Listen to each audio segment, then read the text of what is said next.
So on March 18, Jerome Powell held a press conference and delivered a message that was equal parts honest and alarming. Now, I'm just going to tell you guys a quick takeaway from that speech. If you guys want to go ahead and listen to it, you can go ahead and do that on your own. But here are the key takeaways from that speech. Interest rates are staying put. The rate cutting cycle that started in late 2024, that's done. That's over. That's not happening. The Fed now forecasts only one rate cut in all of 2026, down from earlier expectations of multiple cuts. I mean, that's being optimistic. I don't think they're going to cut rates this year at all because this war looks like it's going to keep going. So forget rate cuts for the year. Inflation is not going anywhere. That's here to stay. While Powell expects inflation to ease around mid-year, that's wishful thinking, as tariffs effects fade. That was another thing also too that was causing inflation. He acknowledged progress may be slower than he'd hoped.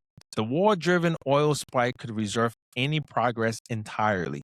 He refused to call it stagflation. What is stagflation? Stagflation is a toxic combination of high inflation, slow growth, rising unemployment. But he didn't rule it out either. He didn't say it's not going to happen. He just didn't call it that. But it feels like that's what we're in right now. He said the situation hasn't yet reached 1970s severity, but the risks are tilting in that direction. The Fed faces a brutal dilemma.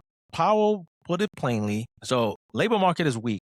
Employment, is not going up the way the Fed expected. But because the employment market is sluggish, the Fed typically want to cut rates, to incentivize companies to borrow more, hire more employees, and grow their business. But he can't do that because inflation risk now is saying he should raise rates. So either he's going to raise rates or for now, he's saying no cuts at all. We're going to stay put. We're going to stay exactly where we are. The Fed is effectively paralyzed. They're unable to ride the economic rescue. Basically, they don't want to get involved because anything they do now might make inflation worse. I will also warn that if inflation surpasses the Fed's 2% target significantly, especially due to energy costs, rate hike, not a pause, a hike, will be back on the table. That would be devastating. That would be devastating for bond markets. That would be devastating for stocks and mortgage rates. The $10 trillion bomb. This is a $10 trillion refinancing bomb that no one is talking about.